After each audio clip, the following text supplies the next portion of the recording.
Good evening and welcome to the Black Doctoral Network's weekly series, Conversation Starters. I'm Dr. Tanya O'Neill, your moderator for this evening's panel discussion. And thank you for joining us for tonight's episode, focusing on part 2 of increasing educational attainment among Black students. And joining me for tonight's conversation are 3 dynamic experts. We first have with us Kimberly Kokla. And Ms. Kokla was born and raised in Brooklyn, New York, after working for some time in the restaurant industry where she sharpened her leadership and organizational skills. She began her college career at the College of New Rochelle in New Rochelle, New York. And Kimberly would go on to attain both her Bachelor of Science degree in social science as well as her master's degree in guidance and counseling. Shortly after graduation, Kimberly began her career in higher education as a Sikh counselor at CUNY's New York City College of Technology. And she is a constant learner. So she's now earning her doctorate degree in educational administration and supervision at St. John's University in Queens, New York, where her research will investigate the role of mentorship in the advancement of Black women in higher education administrative roles. Welcome. Thank you. We also have with us Alicia James, who is a doctoral student in epidemiology and a graduate student assistant at SUNY Downstate School of Public Health in Brooklyn, New York. Her research interests include the epidemiology of HIV/AIDS in vulnerable populations and the study of adverse childhood experiences. Her goal is to change the narrative of these issues by employing public health intervention strategies. In her free time, she volunteers with the Crisis Text Line as a crisis counselor, where she provides text support to individuals in crisis. Thank you for being here. Thank you for having me. And last but not least, we have Dr. Karma Pace, originally from Winston-Salem, North Carolina. Dr. Pace received her bachelor's in biology, began working in commercial scientific lab, and then later moved on to education. She decided to pursue her master's in biology and secondary education and began teaching high school. And then she taught at a local community college, which led her to pursue a more advanced degree.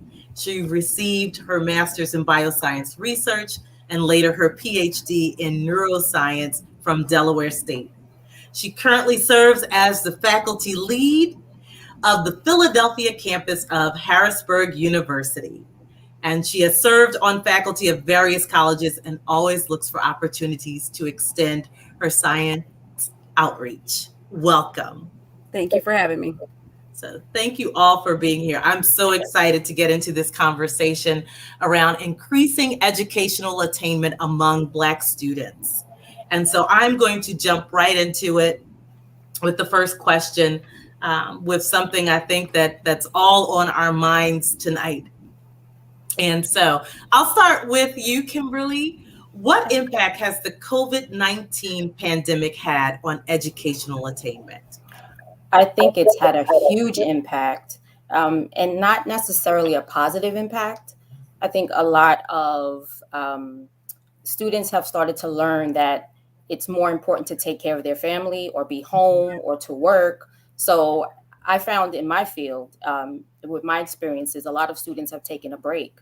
And so I think the broader question is, how do we support them when they decide to come back? Because eventually they will come back. So what systems will we have in place for those students, especially students of color? Yeah.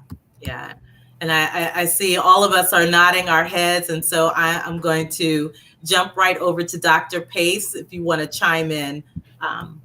As a professor of a science, I work at a STEM institution, and we have a lot of computer science majors, technology majors, and we have seen a decrease in enrollment.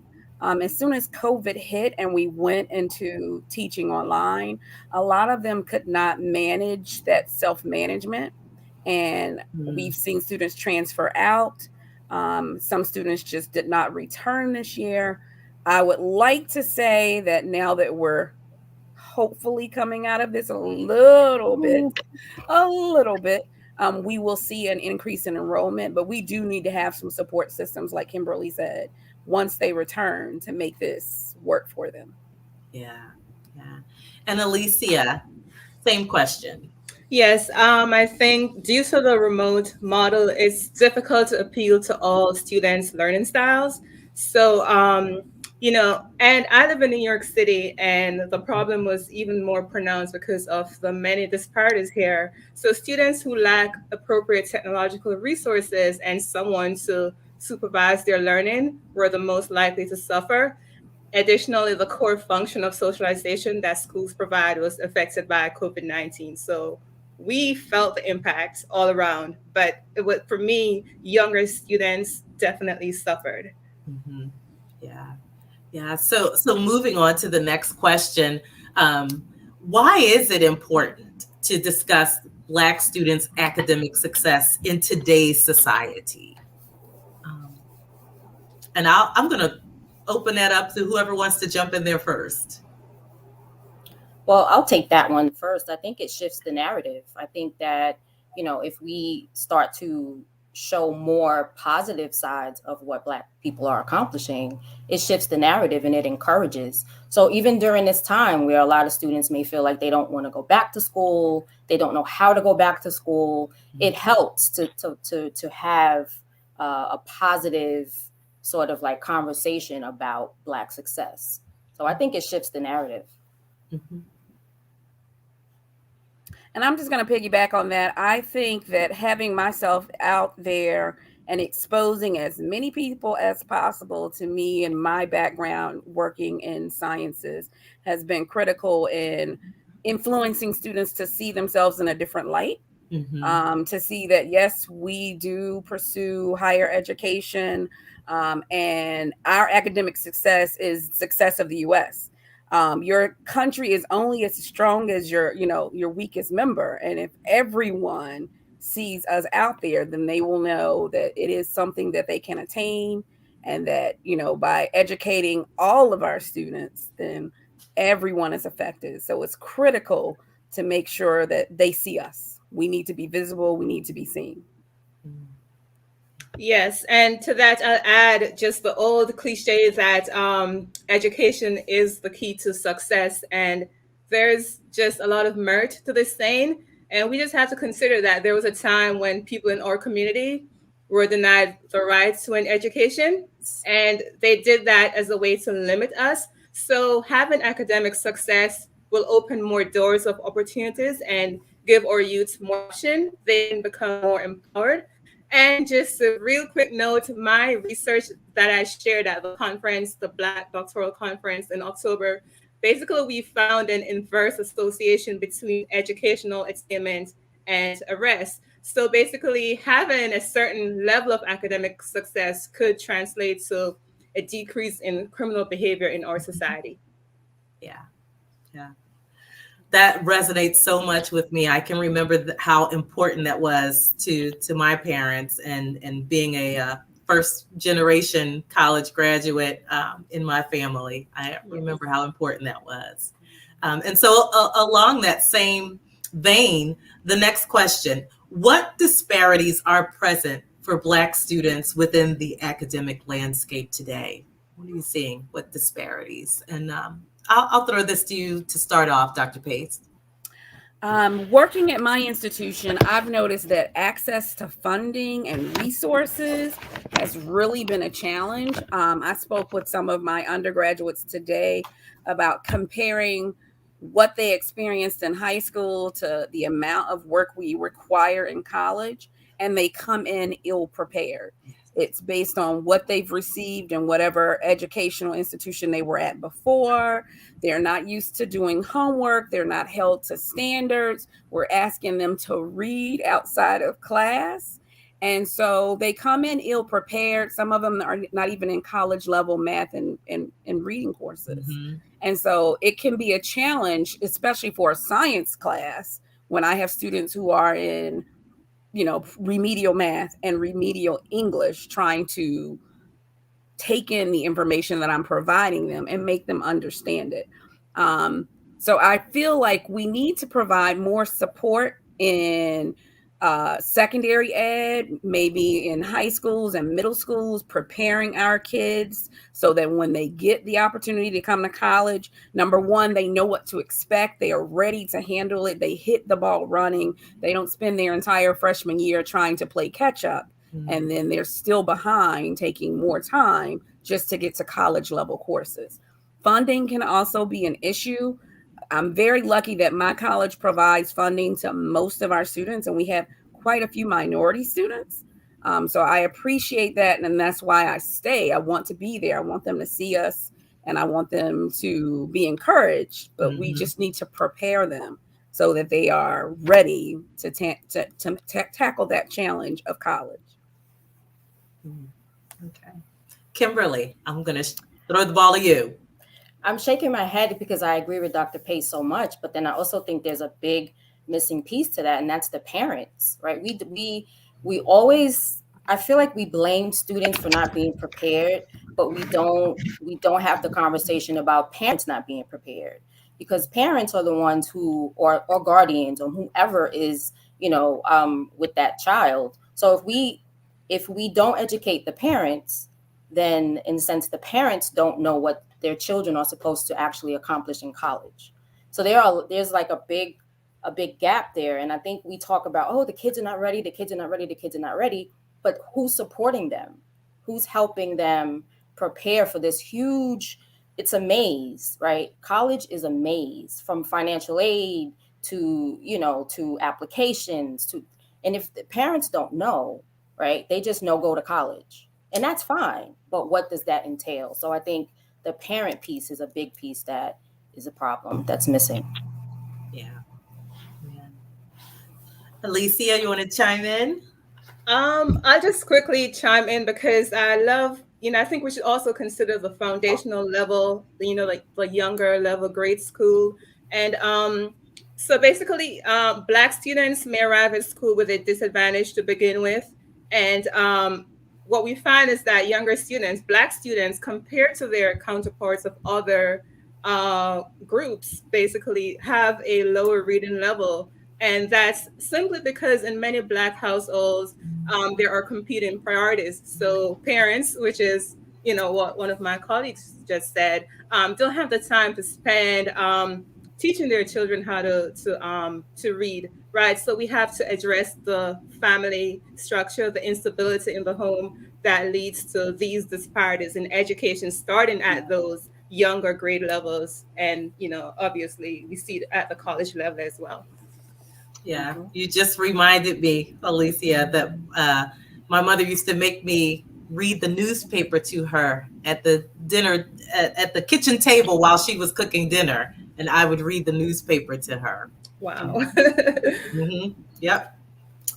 And so, Alicia, I'm going to start with you with this next question, because you actually started talking about it already. And it's, do you think that the current educational system provides the necessary foundation for Black students' academic attainment? Okay, so I think, to be fair, the educational system is a part of a larger network, and we're kind of getting at that. And so it's therefore critical that we address underlying issues that may act as barriers to academic success. At the same time, we have to acknowledge that there has been progress. I've seen, scholarship opportunities geared towards Black students, as well as mentorship opportunities. And there's been more diversity in hiring practices where students have instructors that understand them. But I think that we still need to find a way to reach students who are delinquent, because they're the most vulnerable. And it's important that no one gets left behind. So there has been progress, but we still have a far way to go. Yeah, absolutely. Yeah. Kimberly, what are your thoughts? I feel like the bigger, very similar to what my colleague just said as well. There are disparities, right? And in New York City, you have good school districts, where you have all the resources, where you have resources for parents, for children, for grandparents, whomever. And then you have districts where there are no resources, where you have schools that are underfunded, where you have students who have no support at home. So I think that the school system, from kindergarten to high school, right, you run into that issue from, sadly, from the minute you start school to the minute you graduate from high school, unless there's some space in there where someone kind of guides you a different direction. If you're stuck in these districts that are underserved, then you do not have the same opportunities, sadly. Again, the parents, I kind of understand both sides of it, because if the parent, again, it goes back to parents. I've been like really dwelling on that, because watching the news with COVID and watching the parents who are like, really adamant about certain things. I'll leave it at that.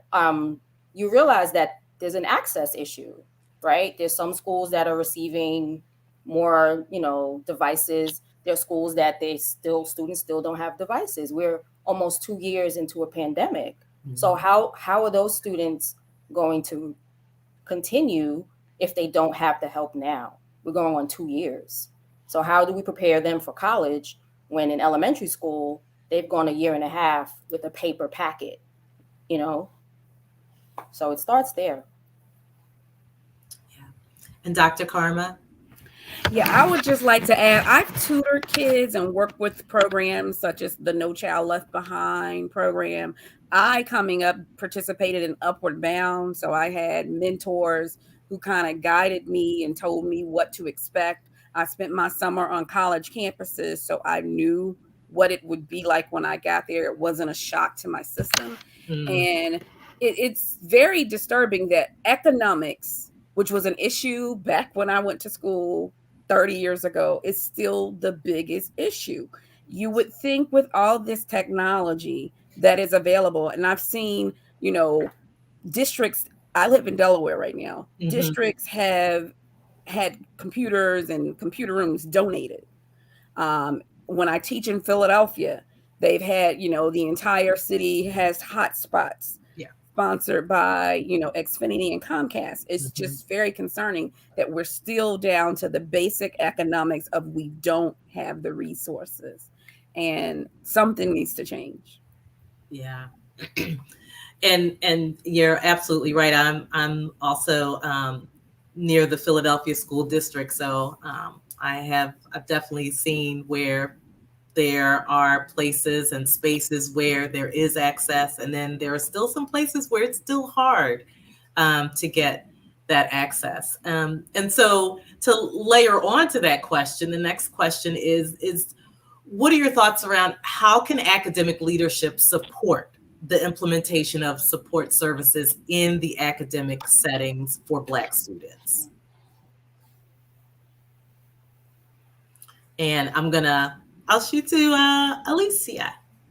Okay, sure. So I think that it's important. So I'm in the sort of public health field, and we always talk about, culturally competent healthcare. We need that for our patients. And I think it's the same in education, right? We need to provide culturally competent and sensitive education that's geared towards Black students' academic success.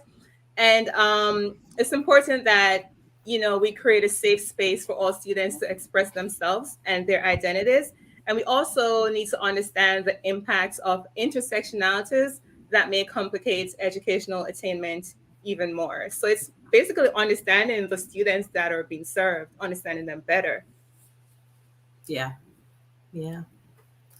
I'm going to shoot over to Kimberly.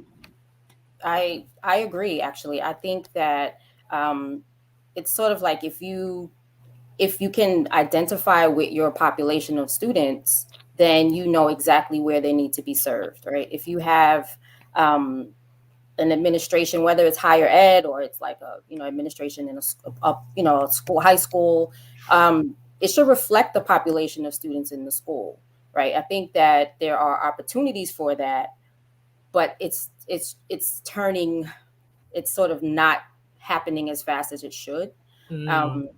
again, this is something that I'm hoping that while we have this pandemic happening, that there are more conversations like this one, but like happening within the institutions, so that maybe this shift can happen. But I think it's definitely important to have your administration reflect your student population. Yeah. I kind of feel like the pandemic itself has kind of put this glaring light on the disparities and the lack of support that, you know, our historically marginalized populations have endured. Yeah, yeah. Sadly. And Dr. Karma, yes, please jump in. And I just want to add that being the beneficiary of TRIO programs and all of those programs that are out there to support students from disadvantaged backgrounds, we need to make sure that they keep their funding. I've worked at different institutions where, you know, the TRIO funding was at risk and certain programs were being eliminated when they were critical to getting our first generation college students where they are and where they need to be.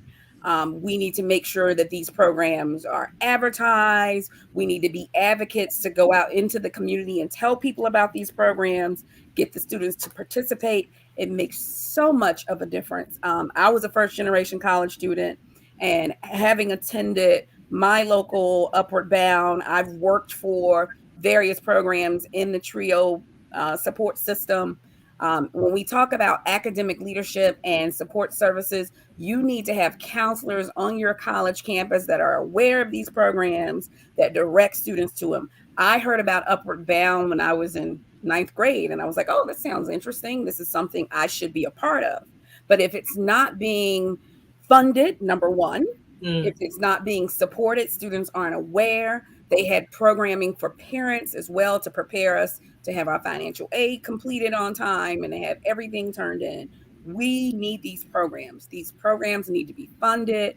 They are critical to success of our first generation college students. And once I graduated, I still volunteer till this day for programs like this because students need to know what's there. Parents, I agree, need to know what's there. Maybe they are not going to be the best resource for their kid to help them read or whatever it is that they need to do. There are programs for us and we need to utilize them. Yeah. Yeah, thank you for that. And so piggybacking off of that, I'm gonna preface this next question with, if you could wave a magic wand, right? What recommendations would you suggest that educational institutions implement in order to create that supportive environment for our Black students? And I'll start with you, Dr. Karma, since we left off with you. Okay, so if I could wave my magic wand, I've been trying to wave this wand I have at my local campus at Harrisburg in Philadelphia. I've tried to bring programs onto our campus for the first generation students. In the summer, offer them that bridge or that leap to prepare them that when they enter their freshman year, they are prepared and they don't struggle as much. We do make sure that our students have a computer. They have to start that with their freshman first semester. We need support, like I said, in the secondary education, in middle school and high school, preparing our students. So my magic wand will give them resources, have college professors, have community service organizations go to these campuses, talk to these students, advocate for them, make sure they know what's available, have community programs that talk to their parents and let them know we have the opportunity to support your students. Here are our programs. This is what we do. We're not doing enough of that. And I know it's difficult to do during a pandemic, but I've actually done quite a few workshops online from different organizations in my area just to make sure people are aware of what's available to them. That needs to be done. Yeah, absolutely. I'm going to jump over to Alicia. Yes, we definitely need many magic wands. So my magic wand would entail creating a second home for students. So I'd essentially transform school to a home, right? Somewhere where they can feel supported. And what does this entail? I would essentially, I think we can basically implement a less punitive strategy for addressing behavioral problems. There are students who are treated poorly at home to begin with. So when they go to school and misbehave, okay, they're suspended, but that results in, we know that suspension have poor long-term outcomes. So I'll basically suggest having less punitive measures. So we could use in-house suspension as opposed to, the regular suspension as we know it. So just make school more supportive for students, because it doesn't help that, okay, they're having issues at home and then at school it's compounded because of our strategies for addressing behaviors and things of that nature. Yeah, that's so interesting, and what a remarkable idea to make school a second home. And when you said that, immediately the word safety popped into my mind. Is creating that safe space, because I think we all can relate to the fact that when you feel safe, it actually opens your mind that you can actually focus on learning when you can feel safe. Yeah, yeah. And Kimberly, please, I want to hear about your magic wand also. My magic wand, to piggyback off of my colleague, would be, in addition to feeling like home, I would add the support of food, right? There's a basic need, right, that students are struggling with, adults are struggling with food insecurity and housing insecurity. So I don't know, I would wave my wand and everyone would have 3 meals a day, right? And everyone would have access to a bed and, shelter. Because if, we are privileged enough to know that when we're hungry, we can go and get something to eat, right? We can do that. And there are a lot of students who don't have that privilege. And so it's hard to come to school, or hard to log in, hard to study, hard to read if I'm starving, right? And I'm worried about where my next meal is coming from. So I would address the food insecurity piece immediately, because then you would find that trickles down into other things, housing insecurity, just issues. And I think that these are conversations, again, that go back to elementary school, right? These conversations start there. These things are not just happening; they start at an early age. And if we would pay more attention and sort of have these bridges in place from elementary to middle to high school to college, then maybe we could address more of these students' needs. Yeah, and once again, you all are just reminding me of my journey. I can hear my mother now saying, "Well, you may not have had what you wanted to eat, but you never went hungry." Exactly. And I think about something too. I'm sorry, Dr. Yeah, go ahead. When we were in person, right? I miss seeing my students in person. Like, I miss that, right? But we decided that there were ways to bring them. There were 2 ways to help them out, right? We would have events. I would do my mentoring group, and but I would always incorporate food, whether I ordered it out of my pocket or the college ordered it for me. And you could always tell that there was a student who wanted to ask for more. They would put stuff on plates, wrap it in napkins. And so there are ways to sort of incorporate food into your events once we figure this whole pandemic out. But it's just important that we, as leaders, right, that we say, look, there are ways that we can still do this that would help everyone. So if I'm hungry, I'm not logging in. I'm trying to figure out where I'm getting food from. Exactly. Yeah. And I'm gonna switch gears a little bit with this next question. How important are our HBCUs in this journey of higher education for African American scholars? I'll jump in there. Yes, go right ahead. Ready. I will jump in there as a proud. My son is probably watching like, oh God, here she goes.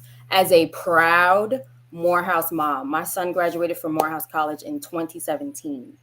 And when I tell you that experience for him transformed his life, right? And I know that an HBCU experience is one that no one can take away from you. It is unique. So I am a proponent of it. I think more of our Black and brown students should consider it, you know, and the supports are in place because, again, they know, they understand, they share, they're transparent. And I think that's important for students of color. Yeah. And I'm going to jump in because I am the proud graduate of 3 HBCUs. Wow. I've taught at quite a few HBCUs, and my connection will always be HBCUs. My bachelor's is from Howard University. I have a master's from North Carolina A&T and a PhD from Delaware State. In addition to getting those degrees from HBCUs, my research is from University of Delaware, showing that I could survive anywhere. Yes. And I feel that HBCUs are critical in developing our Black intelligentsia all over the country. I mean, let's not forget our vice president right now, and soon to be future governor of Georgia. You know, so HBCUs give our students confidence that they will not get anywhere else. They have experiences that are unique to whatever campus they're on. No matter where I go in the country, I'm from North Carolina, but I've lived in Delaware and Pennsylvania. No matter where I go, if I have a Howard t-shirt on, someone's going to say HU, and I'm going to tell them, you know. So that is just it's critical. I don't know how to make that any more clear. It gives us our foundation. I have a strong foundation that whenever I need something, there are people I can call on. So, yep. Yeah. And Alicia? Yes, I think that what my colleague said was just excellent. I don't have too much to add, but I can see the pride is there, and we need to, we need to uphold that. We need to embrace that. So it provides an excellent function. Absolutely. Yeah, I think that is one of my greatest regrets, that for undergrad, I didn't get a chance to go to an HBCU. I actually went to a PWI, and there's a whole book there. Let me just put it that way. Different experience. There's a book there. And the reason I bring that up, because for my master's, I made the decision to go to an HBCU. So I had that opportunity to experience that at Lincoln University. And I can tell you, my goodness, what a difference. What a difference. Yeah. They were hard on you, but they were hard on you because they wanted you to succeed, not because they were trying to make you fail. So I'm forever grateful for that experience. Yeah. And we are at our final question. And I'm going to ask each of you to think about this and share with us, how has your affiliation with the Black Doctoral Network helped to enhance you personally and or professionally? And I'm going to go ahead and start with Kimberly this time. Sure. My affiliation with the Black Doctoral Network has actually exposed me to events like this one, right? Hard to believe, but I am not comfortable with speaking in public, right? So this is a way I would for never me believe to that. I know everyone says that. I know. But this is an opportunity for me to hone those skills, right? To get comfortable. You don't know who's watching. You don't know how many people are in front of you. So I can navigate that better. And I also get a chance to meet some really amazing Black and brown people who are doing it, right? We are not just talking about it. We are doing it. And I think that is an amazing, amazing opportunity. So it's been a great opportunity for me. Wonderful. Thank you. And Alicia. Yes. So this network has definitely helped me to network with other like-minded individuals. And I'm a proud participant in the conference in October. I was able to share my research. I received a lot of valuable feedback. And it's really critical that we continue these conversations that are pertinent to the Black community and devise viable solutions. And the Black Doctoral Network provides a platform for this. Wonderful. Wonderful. And Dr. Karma?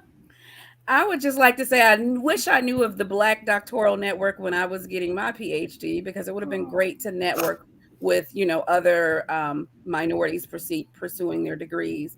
But I have several colleagues who are a part of this organization, and I reached out because I saw several of my friends were interested, and I think it's great for us all to interact and empower each other. And that's what I see that the Black Doctoral Network will do for not just students with PhDs or pursuing PhDs, but Black academics in general. We need to empower one another. Thank you so much. I just have to tell you that my soul is full this evening, listening and looking at Black excellence here. And so I truly, truly am. And I want to tell you that you actually have re-energized me. Like, I worked all day and I was thinking, okay, I'm going to do this thing this evening. And now I'm like re-energized hearing your stories and parts of your journey. And so I want to extend a very, very hearty thank you to you for taking the time out to share some pearls of wisdom. And one of the things that I also want to do is make sure that each of you share your contact information for those who might be out there who would like to connect and to continue these conversations. And so I will start with Dr. Karma. I'll start with you. Okay. I am available for any student, anyone who wants to reach out and learn more about maybe attending a STEM institution. I would love to give some guidance to students interested in science. I teach science and math. So if you need to connect with me, my email is my first name, Karma, KARMA, PK @yahoo.com. Feel free to reach out. I am available to you. Awesome. Thank you. Thank you. And I will jump over to Kimberly. Sure. I'm interested in helping parents. Clearly, like that's my thing. So if there are parents on, or if you have a parent in mind that really doesn't understand how the college process works, what programs are available to their children, food insecurity issues, if you need help finding a food bank or something like that, please feel free to email me at kimberly.kokla@gmail.com. I'm also available for students who are PhD students, because this is an experience. Yes. I will leave it at that. And you need as much support Yes. as possible. So if you are just starting out, if you're curious about it and you want to hear the real deal, I will give you the real deal. So please email me and we can connect from there. Okay. And Alicia. Great. So I look forward to networking with even more like-minded individuals. And my email address is alicia.james@downstate.edu. Wonderful. Wonderful. And again, thank you all. And to those who are listening or who will be checking this video out later, if you have found this episode of Conversation Starters enjoyable, insightful, please check us out on www.blackphdnetwork.org. Become a member if you are not already a member, and follow us on Facebook at Black Doctoral Network. Be sure to like, subscribe, and share this live link with your professional and social circles. I'm your moderator, Dr. Tanya O'Neill, and we look forward to seeing you next time on Conversation Starters.